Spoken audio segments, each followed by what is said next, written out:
My name is Robert Hale. I am 65 years old. 3 months ago, my own children packed my bags, and drove me to a retirement home. They told me it was, for my own good. That the house was, too big, for one old man to manage alone. What they didn't tell me, was that they had already spoken to a lawyer. Already signed papers.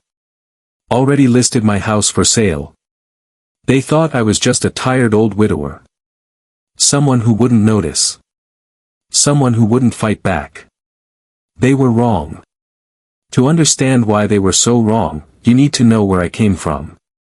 I grew up in a small rented house with 4 brothers and a mother who cleaned office buildings at night to keep us fed.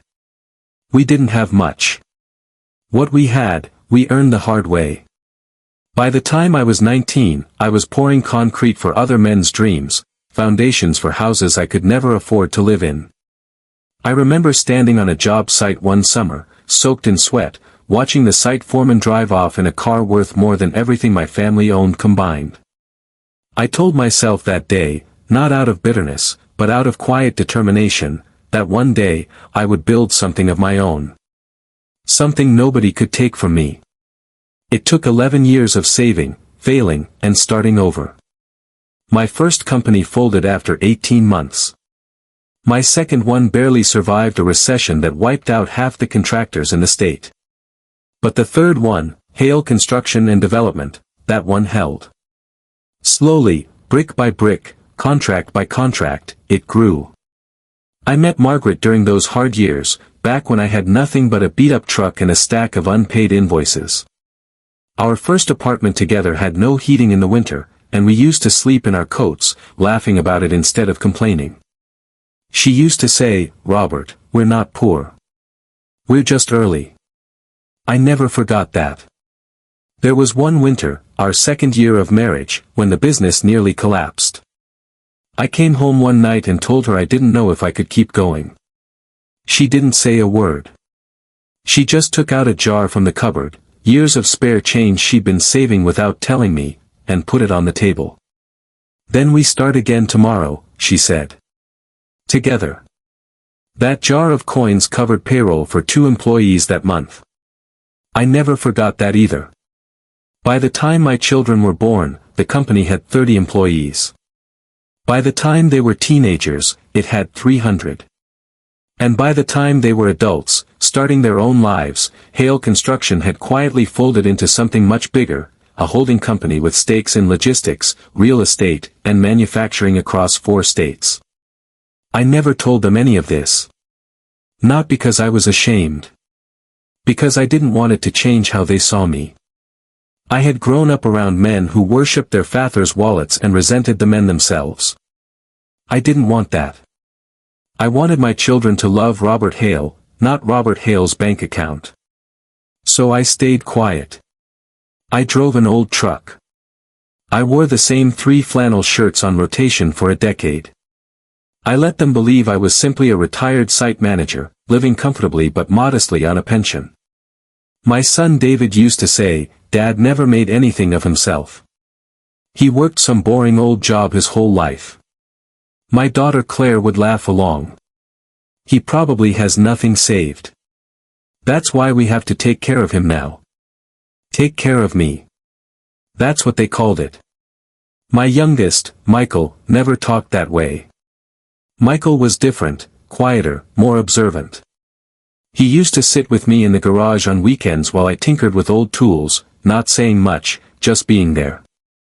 I always thought, if any of my children truly knew me, it would be him. If this story is hitting close to home already, drop a comment below and tell me where you're watching from. I read every single one. The day they decided to move me was disguised as a family lunch.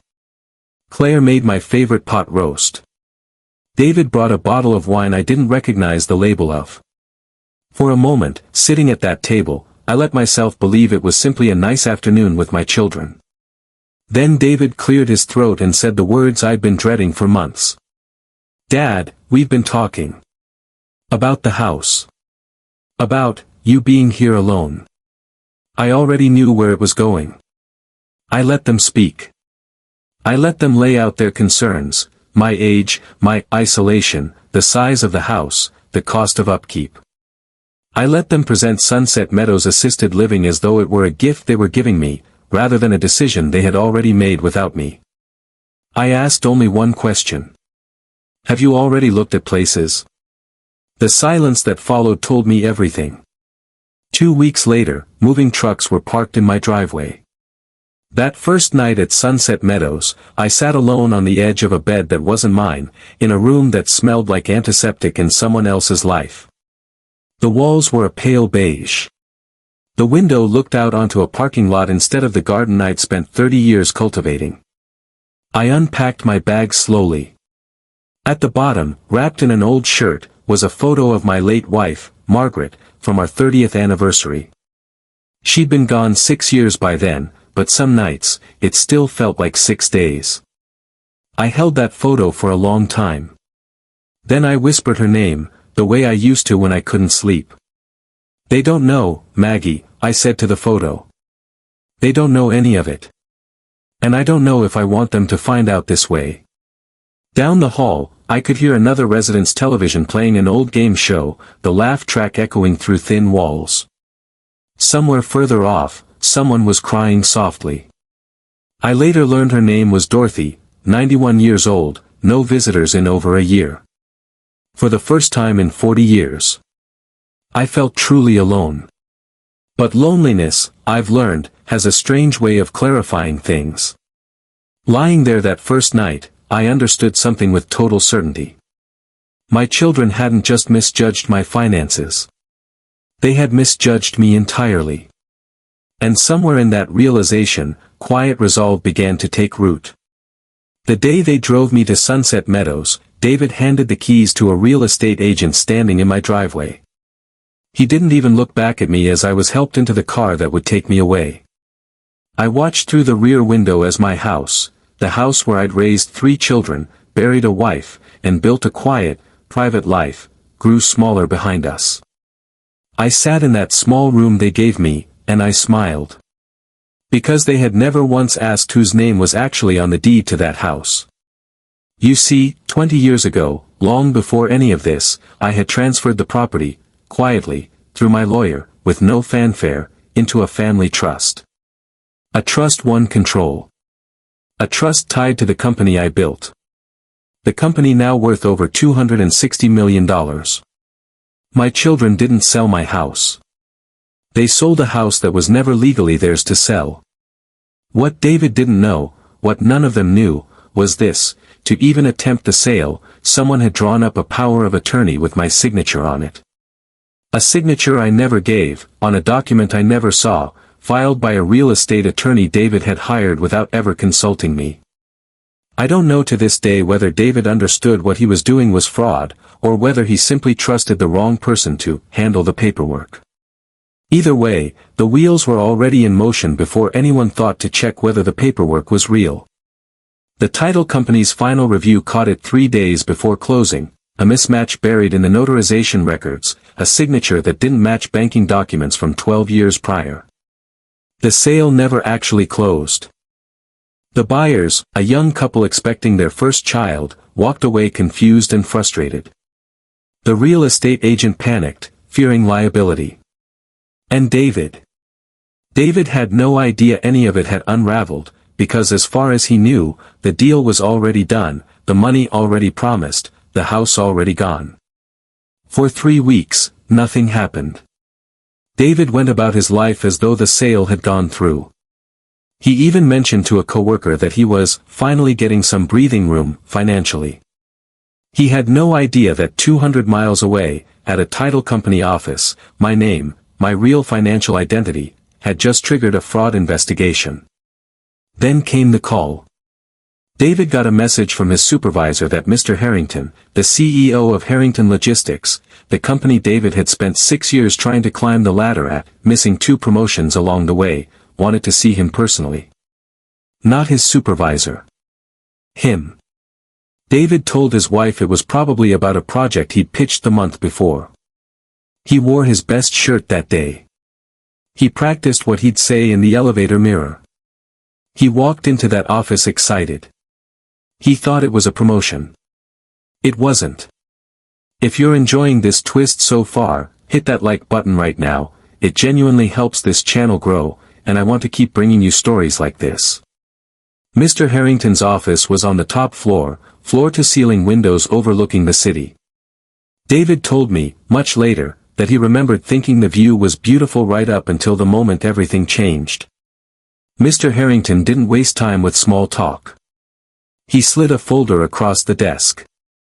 Inside were the ownership documents of Harrington Logistics, corporate filings, shareholder records, the kind of paperwork David had never once thought to ask about in 6 years of employment there. "Do you recognize this name?" he asked, pointing to a line at the bottom of the shareholder registry. David squinted at the page. Then his hands started shaking. The majority shareholder. The silent investor who had quietly bought 41% of the company 3 years ago, was Robert Hale. His own father. David told me later that in that moment, the room seemed to tilt. Every assumption he'd built his entire adult identity around, that his father was simple, unremarkable, a man who'd worked some boring old job, collapsed at once. "Your father," Mr. Harrington said slowly, "never sold his house. Someone forged his signature trying to make that happen. And given that your father owns a controlling stake in this company, I think it's time you explain to me why you thought it was acceptable to put your own father in a retirement home, and attempt to sell his home out from under him." David sat frozen. He had no answer. Because the truth was, he hadn't thought of me as someone worth asking. He had simply decided, on my behalf, what my life should look like next. Mr. Harrington didn't fire him that day. Instead, he did something that would prove far more uncomfortable in the months ahead. He quietly demoted David to a junior analyst position, working under a woman David had once dismissed in a meeting as just an assistant. Every single day after that, David walked past a glass case in the lobby displaying the names of the board's major shareholders. My name was there in gold lettering.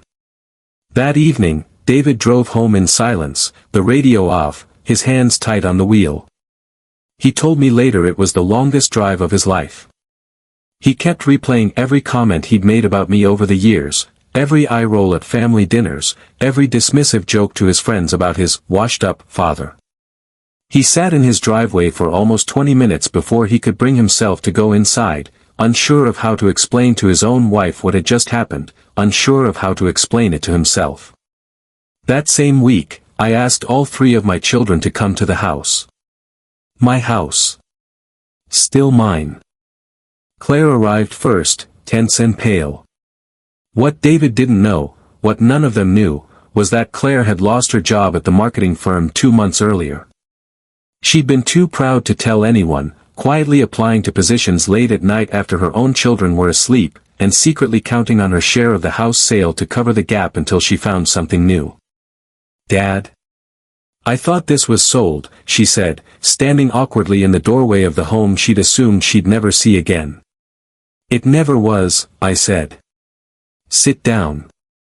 David walked in a few minutes later, pale as a ghost. He already knew what was coming. He'd had 3 days to sit with the truth since Mr. Harrington's office, 3 days of replaying every dismissive comment he'd ever made about his father's supposed lack of ambition. My youngest, Michael, arrived last, and he was the only one who looked at me with something other than shock. Michael had never wanted to send me away in the first place. He'd argued against it quietly at that lunch table, but he hadn't fought hard enough to stop it, and I could see that guilt sitting heavy on him even before I said a word. I told them everything. The company. The trust. The 40 years of building something in silence because I never wanted my children to love me for my money, I wanted them to love me for being their father. Claire cried. David sat in stunned silence, unable to meet my eyes. Michael was the only one who spoke, quietly asking, "Why didn't you just tell us, Dad?" "Because I wanted to know," I said, "whether you'd have treated me any differently if you knew. And now I have my answer. You didn't fail me," I told them. "I failed myself. I let you believe I was worth nothing, and so you treated me like I was nothing." If this story means something to you, subscribe now, there's a new one just like it waiting for you, and you won't want to miss what happens next in these families. The weeks that followed were not easy for any of us. David lost more than his job status that day. He lost the version of himself he built his entire identity around, the successful son who'd made it further than his unremarkable father ever had. Every day at that glass display case in the lobby, he was reminded of exactly how wrong he'd been. Claire, still job hunting, had to face her situation without the safety net she'd quietly counted on. I didn't hand her an easy solution. Some lessons only mean something when you sit with them yourself, and I needed her to understand that money wasn't something I would simply hand out to smooth over what had happened. But I did, quietly, mention her situation to Michael, who knew of an opening at a friend's marketing agency. She got the job on her own merit, never knowing the conversation that made the opportunity cross her path in the first place. Michael I brought into the company properly, not as a favor, but because in the weeks that followed, he was the only one who showed up consistently, not to ask questions about the money, not to apologize performatively, but simply to visit, to sit with me on Sunday afternoons the way he always had, asking about my day like nothing had changed at all. That's all I ever wanted from any of them. I moved back into my house 2 months later. The locks were changed. The garden, neglected during my absence, needed weeks of work to bring back to life, work I did myself, slowly, one flower bed at a time, the same way I'd built everything else in my life. The first family dinner we all had together after everything came out was tense. Nobody quite knew where to sit, what to say, how to be around each other. Claire brought the same pot roast recipe, though this time nobody was performing for me. David arrived early, which he never used to do, and quietly helped set the table without being asked. Halfway through dinner, Michael raised his glass, a little awkwardly, and said, "To starting over." All of us. Nobody spoke for a moment. Then David raised his glass too, his voice quieter than I'd heard it in years. To starting over. It wasn't a fairy tale ending. Claire and I still had hard conversations ahead. David and I were still rebuilding trust one phone call at a time. But for the first time in years, we were doing it honestly, without pretending, without assumptions standing in the way. Michael visits every Sunday now, just as he always did, except now there's an ease between us that wasn't there before, the ease of a truth finally spoken aloud. David calls several times a week now, awkward and quiet at first, though the conversations have started to lengthen, started to feel less like obligation and more like an attempt at something real. Money didn't change who I was. It only revealed who they were. And in the months since, I've watched all three of them slowly become something more honest than who they were before, not because of what I have, but because of what almost got lost in assuming they knew who I was without ever really asking. If you made it this far, thank you for watching till the end. Comment down below, what would you have done in my place? And if you want more stories like this one, subscribe, because there's a lot more coming. I'm Robert Hale. And this was my story.